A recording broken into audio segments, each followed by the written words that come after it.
Alright, so Assassin got nerfed 2 leagues ago, Blade Blast got nerfed last league, then Assassin and Blade Blast both got nerfed this league, but in my opinion, Blade Blast Assassin is still a great, well-rounded build as a first or second character, whether you're in Trade League or solo self-found. In this video, I'll be showcasing my character and going over some of my progression so far. If you enjoyed the video, I'd greatly appreciate a like, comment, or subscription. It all motivates me to put out better videos over time. In the background, I've got some footage of my first Cyrus kill for the league, going as a demonstration of how the build does against bosses. Sorry if there are a few awkward jump cuts. There are a few close calls in the fight because I haven't done the fight in a while. I've done it, I think, less than 10 times total.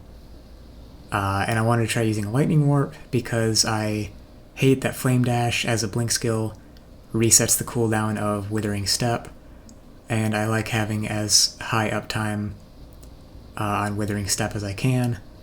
You'll see a couple times I try to get closer to get the Wither stacks on Cyrus, just a tiny little benefit. Probably not worth it, but I wanted to see how much uptime I could manage on that as well. That said, the defenses against bosses are better when there are 2 or more of them, because of Assassin's Opportunistic, which gives 20% reduced damage taken when there are more than 2, or when there are 2 or more rare or unique enemies nearby. Plus, we take advantage of a life gain on hit Shaper Ring, which of course benefits from having more targets. It's a very fast hitting build, so being able to multiply that by, between 2 and 4, depending on how many bosses are grouped together, can be very helpful. You'll see, I think, 1 or 2 times in this fight I kind of avoid using a health flask because I know Cyrus isn't going to hit me, and my life gain on hit plus the tiny amount of regen I have will bring me back from the brink, basically. The life gain on hit in particular is very beneficial for mapping as well, because between all of the avoidance we have in dodge and a little bit of block from shield and evasion because we blind things, we will get hit when there are so many things attacking us. So when we do, hitting absolutely massive numbers of enemies with Bladefall and Blade Blast plus a cast and damage taken ball lightning means our health comes back to full pretty much immediately whenever we get hit. Even if we take like multiple big back-to-back hits, which doesn't happen all that often. It's just nice to have that extra measure there in case that does happen. So about the gearing, if you look around on PoE Ninja, you'll see a lot of people are using a very similar passive tree and gear, which I know is kind of the case for most builds, but especially so for this one, especially the tree. It seems to be a bit more static than a lot of other builds I've played and seen around, even like notoriously defined meta builds. I think a reason for that is the mainline skill tree is quite efficient for poison related things, especially coming out of the shadow start, and so there isn't a huge need or benefit to using cluster jewels. At least that's what I've noticed in the past. I had a cluster setup when I first played the build last league in Ultimatum, and quickly realized that I could just not use clusters and use the mainline passives, and they were more efficient overall, so I ended up with more life and more damage. I personally think the tree is a pretty solved area of the build, and the customization mostly comes in through the gear and itemization. I have some notes in a POB I'll link down below on gearing and like my thoughts on gear as well. Won't get into a lot of it, but there's a lot of flexibility outside of a few core pieces of gear. mostly like uniques, so like Obliteration or Cold Iron Point is probably what you're going to go with for the most part, whether you're, clearing or bossing. You obviously swap between them. Until you get to like the super high end of things, in which case you might be able to beat out a Cold Iron Point with, a well-crafted rare dagger, if that's even worthwhile. They're both just great weapons, and in general the uniques we use are great for the price point that they're generally found at. So in the background here, I also am running an Expedition Logbook, and this fight against Varana again showcases how this build is great in scenarios that are more of a war of attrition. This is the second or third time I'm fighting her, and in this case I'm going for the conditional defeat of activating as many of these orbiting stars as possible. So if you're newer to the endgame and haven't fought a lot of bosses for the first time, this build is great because, again, the aforementioned avoidance plus the pretty high life pool and the forgiving defenses that we can fall back on even when our avoidance fails means that even if you make a mistake, you have a chance, or like you get unlucky, there's still a chance after the fact to survive whatever a boss is throwing at you, and you still made the mistake or got unlucky or whatever, but you can still learn from it without being completely punished for it like in some other builds. So in this case, I knew I could sort of take my time with this boss. The life gain on hit is great for sustain. I'm also using 2 life flasks because using a damage flask in 315 is pretty inconsistent, there's the word, and I just prefer not to do it anymore, really. I'd rather have something reactive, which I guess is their intention. So I keep 2 life flasks, and they moved the passive, which grants life flask charges over time, over near to the Scion area, the life flask node to the bottom right of Scion. So I'm getting 1 flask charge every 3 seconds from that, and I use the Pantheon passive most of the time that grants 3 charges every 3 seconds if you haven't used a life flask recently.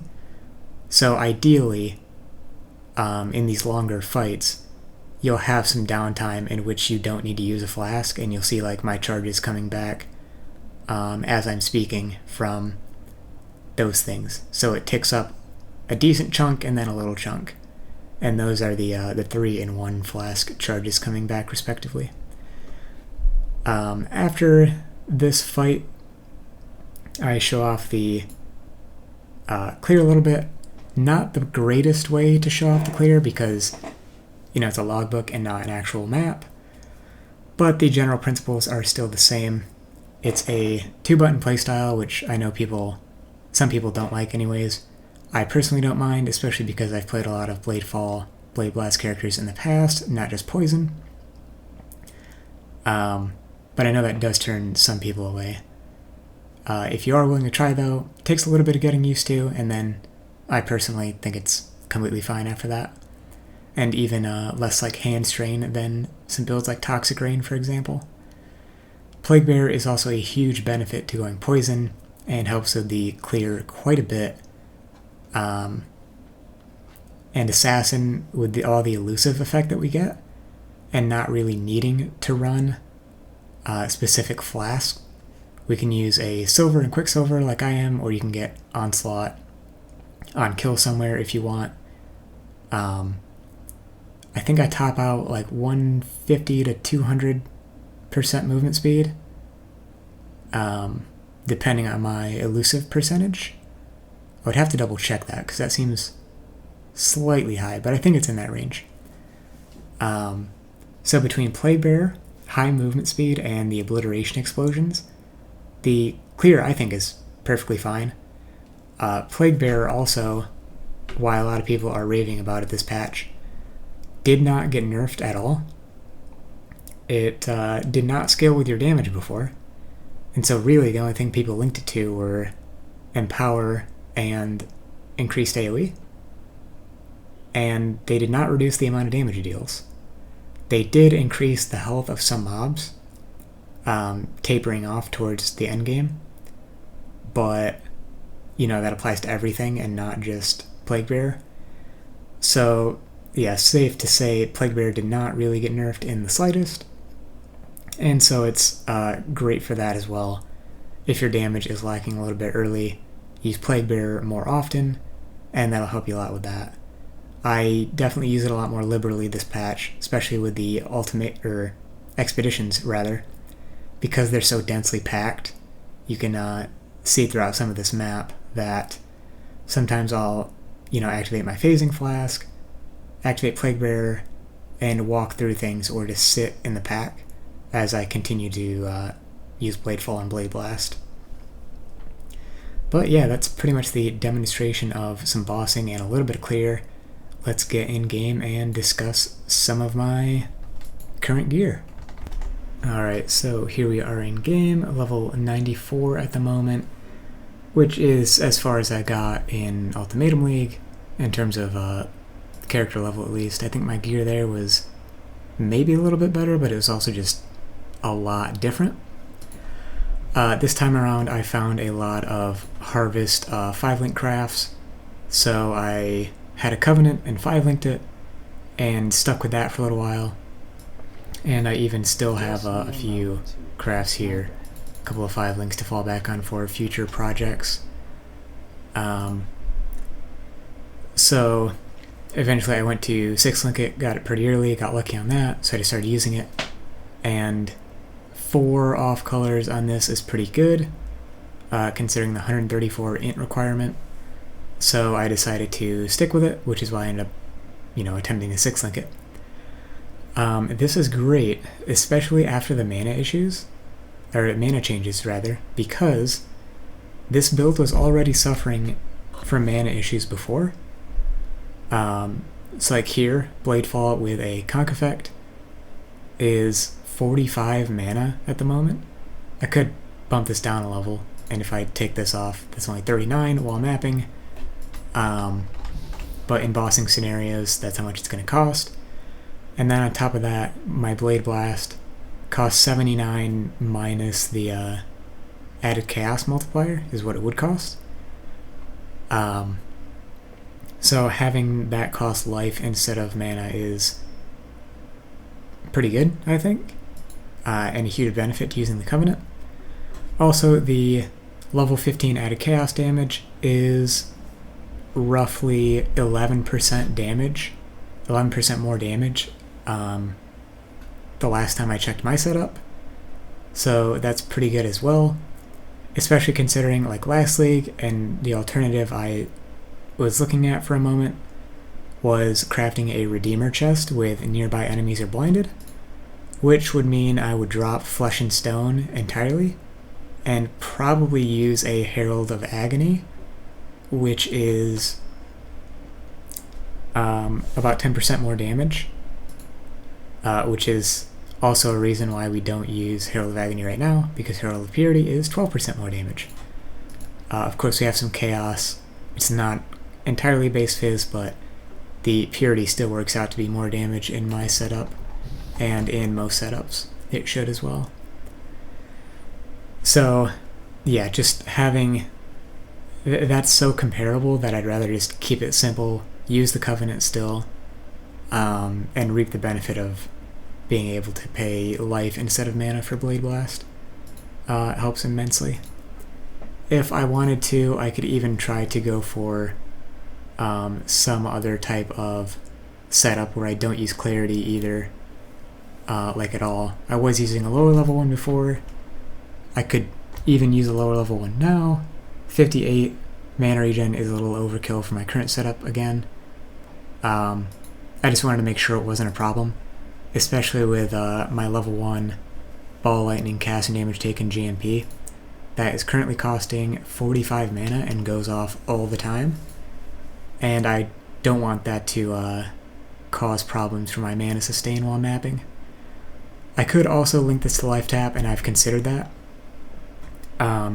It would be great because life tap also makes your life flasks restore more health. And currently I think this one restores like 40% of my health, maybe a little bit less, between all of these boosts we get from the various places on the tree. So a lot of the other stuff is pretty standard.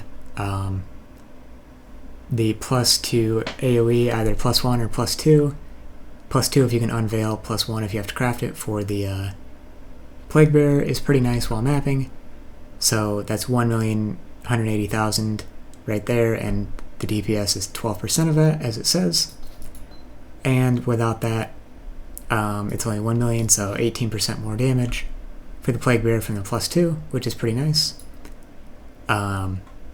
Helmet, this is not the helmet I have in the POB. I ended up making a few last minute upgrades before the Shaper kill, Cyrus kill, rather. And I was able to craft this.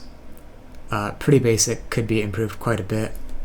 One option for more damage, that at the cost of a button press and paying more attention, is, what is it called? Focus. Duration of ailments you'll inflict while focused. Cost of Divine, 121 to 140. That is pretty immense, especially because a lot of the time you're going to be dodging and stuff anyways, so your effective uptime on that is a lot higher than it seems. And remember that Noxious Strike was nerfed, so that it caps out on 100% poison duration. So 120 to 140, pretty massive. Unglo's Harmony, pretty basic there. I have Poisonous Fangs right now. This is pretty good and dirt cheap at the cost of Clear, Amber, and Azure. And then once I actually get a Silver Oil, Amber, Silver for dirty techniques is the endgame anoint, I suppose you could say.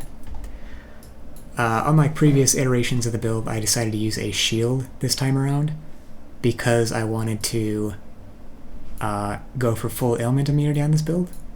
So the Thick Skin cluster is 20% ailment immunity. This cluster is 70%, which means you need to get 30. Also, the cursor is being weird. Do you see that? 30% elsewhere. So I get that by the 18% crafted here and 12% implicit from the synthesized boots. You can also craft ailment avoidance as a suffix, in which case you would have less room for resistances, so just use like two-tone boots or something, which I might end up doing with these Hunter two-tone boots I have right here. So I'll probably end up going for, or not probably, but I could go for on these either Tailwind or Poison deals damage faster. I don't know how to describe that mod, but it would be more effective damage per second. Apart from that, Obliteration and Cold Iron Point, pretty standard for mapping and bossing respectively. And another thing that more people are picking up on this patch is the life gain on hit ring. So let's see, I started with this one. Before I made the character, this is my second character for the league, I found a Shaper power ring and got life gain on hit on that, and stuck with this for a while. That's just, I think I alt-regaled this one, but the way you want to craft is either Harvest Life rerolls or Harvest Caster rerolls, and you'll get life gain on hit from spells quite frequently with that. So this one, I ended up harvest crafting, scoured the suffixes with metacrafting, and did 3 crafted mods for Frenzy Charge and Cold and Chaos Res, just to keep the resistances balanced and give myself a little bit of damage boost as well. Some other options for gear upgrades. I'm currently working on rolling this Hunter Coral Ring with Harvest. again, caster rerolls aiming for Despair on hit, and any other combination of usable mods. I've landed the Despair on hit a few times because it's really common with caster rerolls, but the rest of the mods were garbage, so I'm just going to keep trying until then.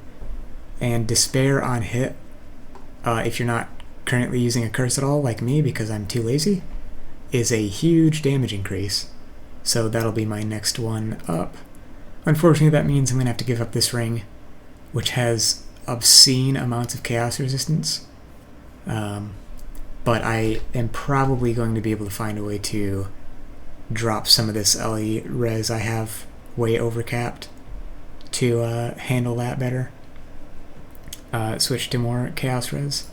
But I do like having high chaos resistance, which my current setup does allow for. Other options, you could always get a Stygian Vise as a belt with an Abyss Jewel for damage and life. I just haven't gotten around to doing that just yet. Been mixing and matching too much of my other gear. And shield, I've messed around with the idea of using a Redeemer shield with +2 minimum frenzy charges, which would be pretty nice, but I don't know if I'll be able to swing it in the end. That's just something I'll have to check out.